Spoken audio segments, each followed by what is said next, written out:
तो बच्चों, मैं आपको विज्ञान पढ़ा रही हूँ और पहला पाठ हमने पढ़ना शुरू कर दिया था। तो कक्षा 6 का पहला पाठ भोजन यह है कहाँ से आता है, उसमें हम अब तक कुछ चीज़ें पढ़ चुके हैं। हमने भोजन के जो मुख्य पदार्थ हैं, संघटक पदार्थ, उनकी बात करी। हमने भोजन के स्रोतों को समझा, पादप स्रोत और जंतु स्रोतों को समझा। उसके बाद हमने जो अंकुरित भोजन है उसको जाना और शहद कहाँ से हमें मिलता है ये भी सीखा। तो आज हम शुरू कर रहे हैं भाग 2। और भाग 2 में जैसा मैंने आपको पहले ही बताया था कि हम भोजन के आधार पर जंतुओं का वर्गीकरण या जंतुओं के प्रकार पढ़ने वाले हैं। तो बच्चों, शुरू करते हैं भोजन के आधार पर जंतुओं के प्रकार। बेटा, 3 प्रकार माने जाते हैं भोजन के आधार पर जंतुओं के: शाकाहारी जंतु, मांसाहारी जंतु और सर्वाहारी जंतु।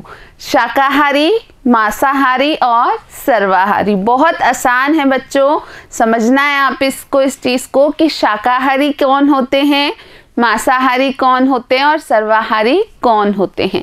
तो बच्चों, पहले बात करेंगे शाकाहारी जंतुओं के बारे में।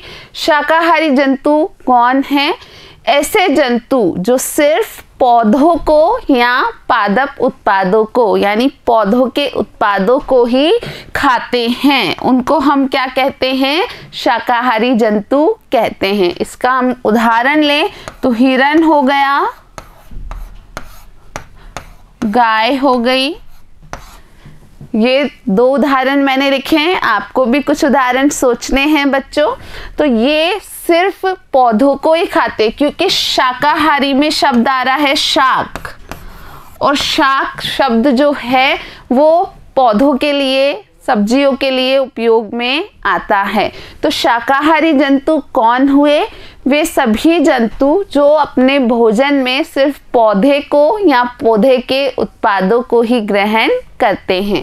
बच्चों, दूसरा जो प्रकार है वो है मांसाहारी जंतु।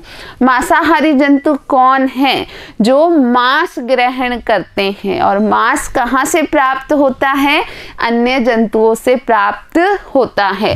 तो ऐसे जंतु जो अन्य प्राणियों को खाते हैं, उनके मांस को खाते हैं, उनको क्या कहते हैं? मांसाहारी जंतु कहते हैं। ये जंतु जो हैं वो पादप उत्पाद खाना नहीं पसंद करते हैं, आप उन्हें भोजन के रूप में ग्रहण नहीं करते हैं।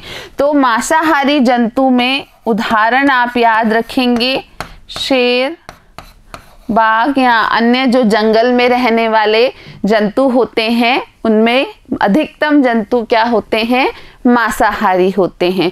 दोनों में अंतर आप समझिए कि ये जंतु भोजन के रूप में, शाकाहारी जंतु भोजन के रूप में सिर्फ पौधों को या पौधे के जो उत्पाद हैं उनको ही ले सकते हैं, जबकि मांसाहारी जंतु पादप उत्पाद को ना लेकर के अन्य प्राणियों को भोजन के रूप में ग्रहण करते हैं। शेर तो जंगल का राजा होता है, आप सब जानते हैं, और शेर अन्य पशुओं को, अन्य जंतुओं को अपना शिकार बनाता है और उनके मांस से अपने पेट को भरता है। तो वो कौन सा जंतु हुआ?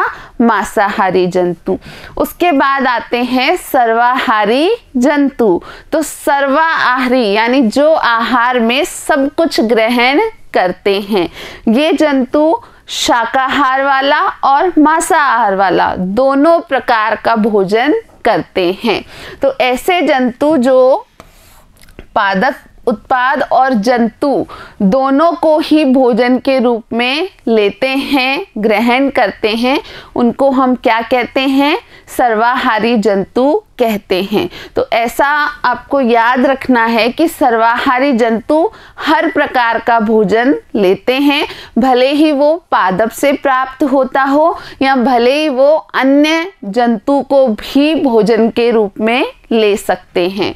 यहाँ आपको कुछ उदाहरण याद रखने हैं, जैसे कुत्ता हुआ, कौवा हुआ, ये क्या है? सर्वाहारी जंतु हैं। ये क्या क्या खाते हैं? पादप उत्पाद भी खाते हैं और अन्य जंतु को भी भोजन के रूप में लेते हैं।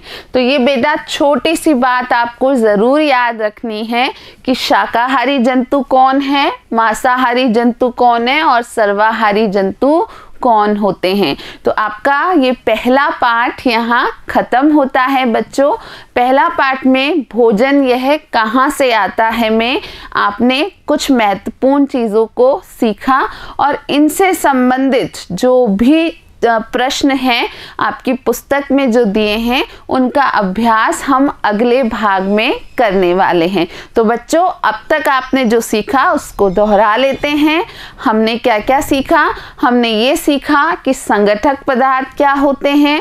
हमने ये सीखा कि पादप स्रोत से भी भोजन मिलता है और जंतु स्रोत से भी भोजन मिलता है। हमने ये सीखा कि पौधे के अलग अलग भाग को भोजन के रूप में लिया जाता है। हमने ये सीखा कि जंतुओं को उनके भोजन ग्रहण करने के आधार पर 3 प्रकारों में बांटा जाता है, शाकाहारी, मांसाहारी और सर्वाहारी। तो बच्चों आपका ये पहला अध्याय यहाँ समाप्त होता है और इस अध्याय से संबंधित प्रश्नों को हम अगली कक्षा में हल करेंगे। वीडियो देखने के लिए बहुत बहुत धन्यवाद।